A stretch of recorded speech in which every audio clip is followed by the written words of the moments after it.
పేతురుతో కూడా వచ్చిన విశ్వాసులందరూ పరిశుద్ధాత్మ వరము అన్ని జనుల మీద సైతము కుమ్మరింపబడి చూచి విభ్రాంతి నొందిరి. ఎలయనగా వారు భాషలతో మాట్లాడుచు దేవుని గనపరచుచుండగా వినిరి.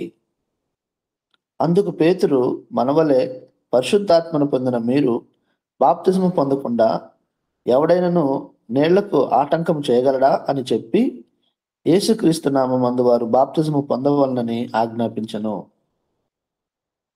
చాలయ్య గారు.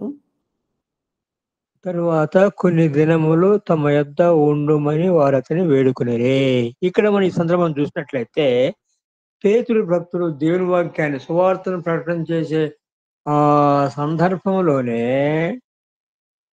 పరిశుద్ధాత్మ దేవుడు వాళ్ళ మీద దిగి వచ్చినాడు. వాళ్ళు పరిశుద్ధాత్మను పొందినారనే దానికి గుర్తుగా వారు అన్య భాషలతో మాట్లాడరే, వేరు వేరు వాటితో. మనలాగా అన్య జనులు కూడా పరిశుద్ధాత్మ పొందే మహాకృప దేవుడు అనుగ్రహించినాడు.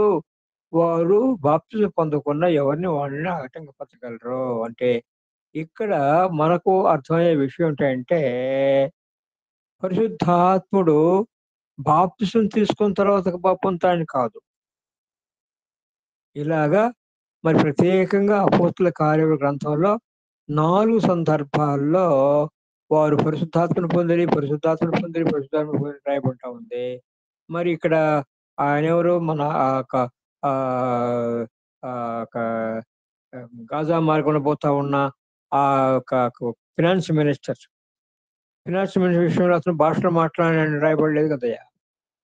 అంటే ఇలాగూ మరి దేవుని వాక్యము ఆ దినాల్లో, ప్రారంభ దినాల్లో, మరి దేవుని వాక్యం గ్రంథత్వం చేయబడిన దినాల్లో ఇలాగా రుజువులు, బాహ్యమైన రుజువుల్లో మరి ప్రాముఖ్యమైన రుజువులు ఏంటంటే వారు భాషలతో మాట్లాడాలి.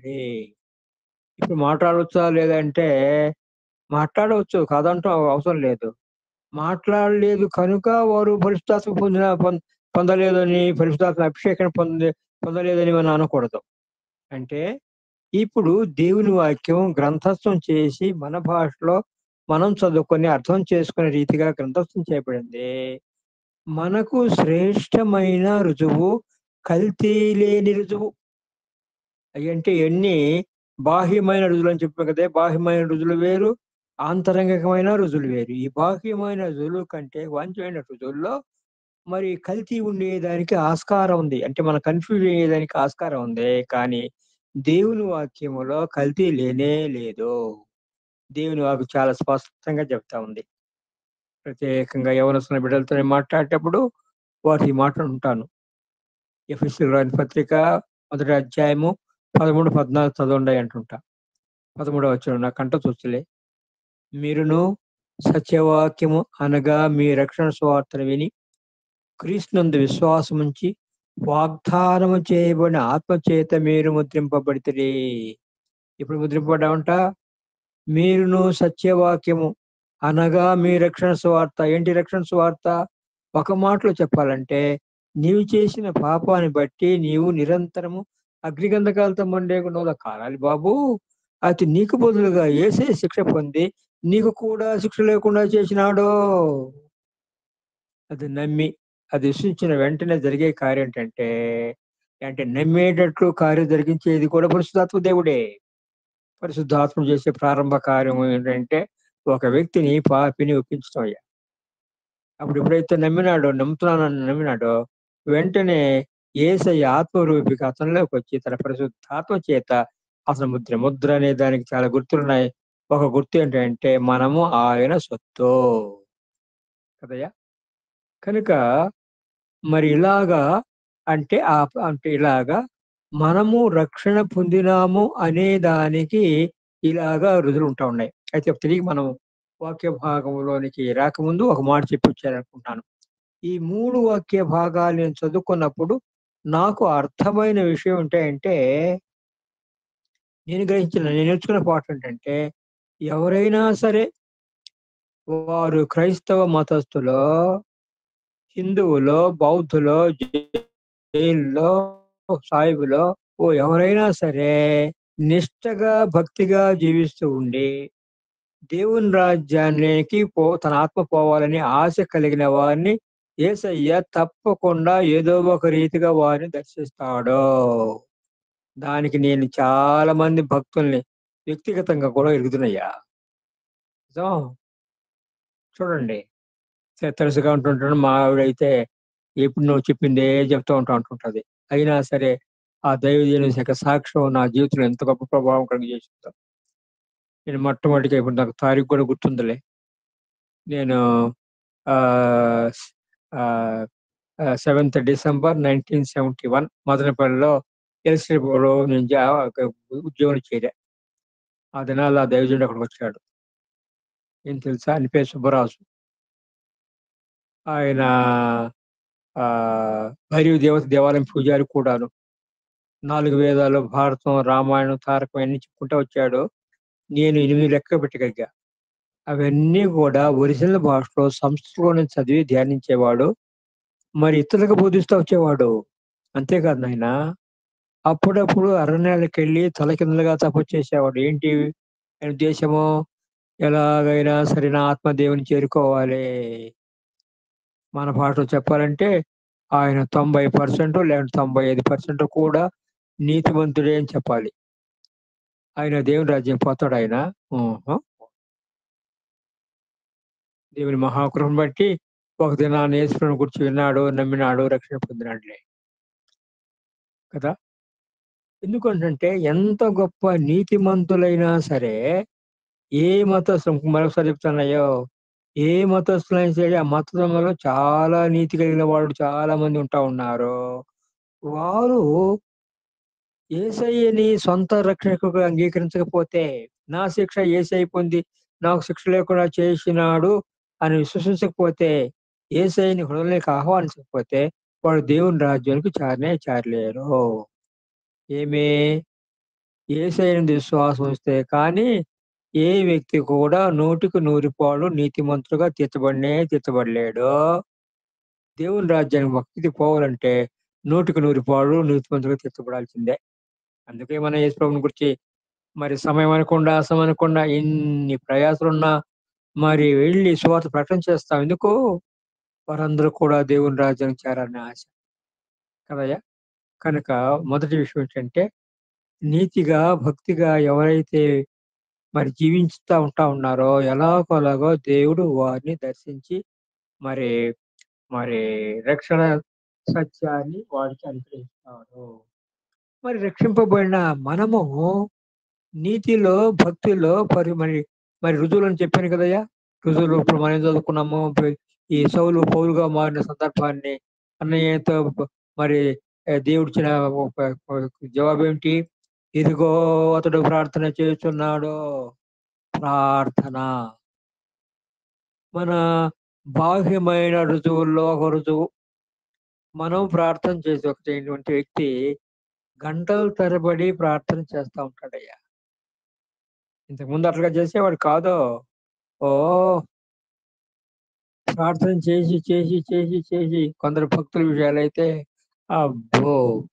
వాళ్ళ యొక్క గంటలు చేసి వాళ్ళ మోకాళ్ళు కదులు కట్టిపోయాయంట. ఒంటెకాళ్ళ యాకోబు అని పేరు. ఇది యేసుప్రభు సహోదరుడైన యాకోబు ప్రభువుని విశ్వాసం ఉంచినట్టుగా ఆయన గురించిన చరిత్రకారులు రాసినటువంటి ఆయనకి నీ ఇక ఆయన ఎంత నీతిమంతుడంటే అంత నీతిమంతుడనమాట. ఒంటెకాళ్ళ యాకోబు అని అతని గూర్చి రాయబడింది. అదే సందర్భంలో దేవుని వాక్యాన్ని కూడా తరచుగా చదువుకుంటా ఉంటాడు. ఆసక్తి. ఎంత ఆసక్తి అంటే అంత ఆసక్తి. ఇంతకుముందు మరి అహా! బైబిల్ చదువుకునేదిలే. ఏదో ఇక ఇంట్లో క్యాలెండర్ ఉంటే, ఆ క్యాలెండర్ వాక్యం చదువుకొని పోతా ఉంటాడంతే. కానీ ఎప్పుడైతే ప్రభువుని నమ్మినాడో, రక్షణ పొందాడో, అతని హృదయంలో ఎంత ఆసక్తి అంటే, అందుకని పేతురు భక్తుడు కూడా తన పత్రికలో 5వ అధ్యాయం 1, 2 వచనాలు ఆయన ఏమంటున్నాడంటే, మీరు క్రొత్తగా జన్మించిన శిశువుని పోలివారై నిర్మలమైన వాక్యం అనే ఆ రక్షణ విషయంలో ఎదిగే నిమిత్తము నిర్మలమైన వాక్యం అనే పాలను అపేక్షించుడి. డిజైర్ అంటే ఆసక్తి. అంత ఆసక్తి గంటల తరబడి దేవుని వాక్యాన్ని చదువుకొని, ధ్యానించుకొని, మరి ఆత్మ సంబంధమైన ఆహారాన్ని పొందే భాగ్యం, ధన్యత దేవుడు అనుగ్రహిస్తున్నాడయ్యా మనకు. కదా! చిన్న పిల్లలకైతే పాలు, యవ్వనస్తులకైతే శ్రేష్టమైన బలమైన ఆహారము. వృద్ధులు యోహాను భక్తుడు తన మొదటి పత్రికలో రాస్తూ తోటి మరి పెద్దనాయన ఏమంటే మరి ఆయన ఏమంటున్నాడంటే, మన సహవాసం అయితే ఆయన కూడా వృద్ధాప్యంలో రాస్తూ ఏమంటే, మన సహవాసం అయితే తండ్రి అయిన దేవునితో కూడాను ఆయన కుమారుని యేసుక్రీస్తు కూడా ఉందని చెప్తూ రెండో అధ్యాయం ఏమంటాడంటే ముగ్గురు ఆ వ్యక్తుల గురించి మాట్లాడుతున్నాడు. వృద్ధులు, చిన్నపిల్లలు, యవ్వనస్తులు. చూడంటే అలాగా మనము ఆత్మీయంగా ఎదిగి వర్ధిల్లే నిమిత్తము దేవుని వాక్యాన్ని తరచుగా మనం చదువుకోవాలి.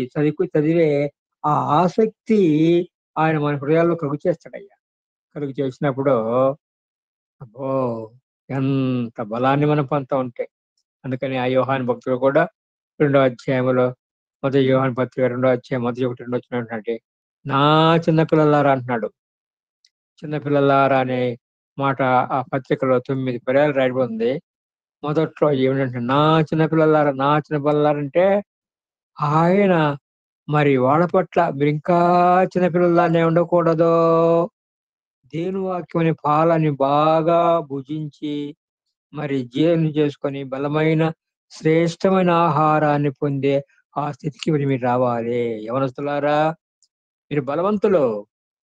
మీరు సాతాన్ని జయించున్నారు. జీవితం జీవించుండాలంటే మనకు అనేకమైన సాధనాలు ఇవ్వబడ్డాయి. ఆ సాధనాల్లో ఒక సాధనం ఏంటంటే ప్రార్థన. ఇంకో సాధనము దేవుని వాక్యం. అనేక సాధనాలున్నాయిలే. కాబట్టి ఈ రీతిగా మనం యేసు ప్రభువునందు విశ్వాసం ఉంచిన మనము, రక్షణ పొందిన మనము నీతిలో, భక్తిలో, పరిశుద్ధతలో మనం ఎదిగి వర్ధిల్లాలి. అదే సందర్భంలో రెండో విషయం తర్వాత మనము మరి ఆ పౌలు జీవితాన్ని మనం చూసినప్పుడు మరి అంటే ఆయన జీవితంలో చాలా విషయాలు మనం కనపడతాయి. ఒకటేంటంటే ఆయన ఎంత ఆసక్తిగా సువార్త ప్రకటన చేశాడో.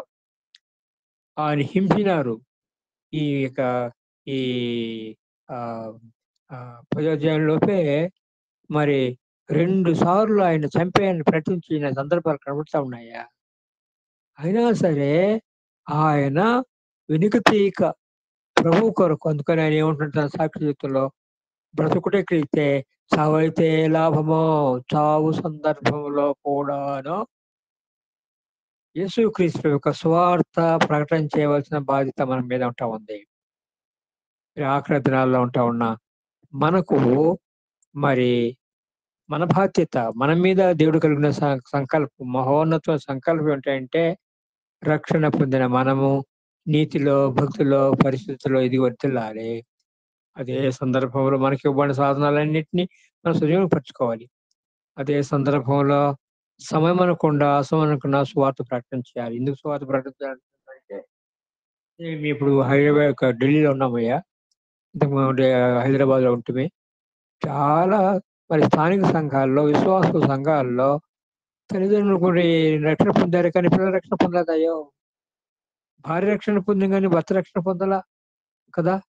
వారి కొరకు మరి భారంతో ప్రార్థన చేయవలసిన అవసరం ఉంటా ఉంది కదా! ఒక మాట చెప్పేసి నేను మానేస్తా. ఇది అపోస్తల కార్య గ్రంథం 10వ అధ్యాయము ఆహ్, అన్నాడు కదా! ప్రభువైన యేసునందు విశ్వాసం ఉంచుము. అప్పుడు నీవు నీ ఇంటి వారును రక్షణ పొందుదురు. ఈ వాగ్దానం పట్టుకోండి నాయనా. ఈ వాగ్దానం పట్టుకొని ప్రార్థన చేయండి. వాగ్దానం చేసిన దేవుడు ఈ వాగ్దానం నెరవేర్చేదానికి సమర్థుడు. తప్పకుండా నెరవేరుస్తాడు. మీ ఇంటి వారిని రక్షించుకుంటాడు.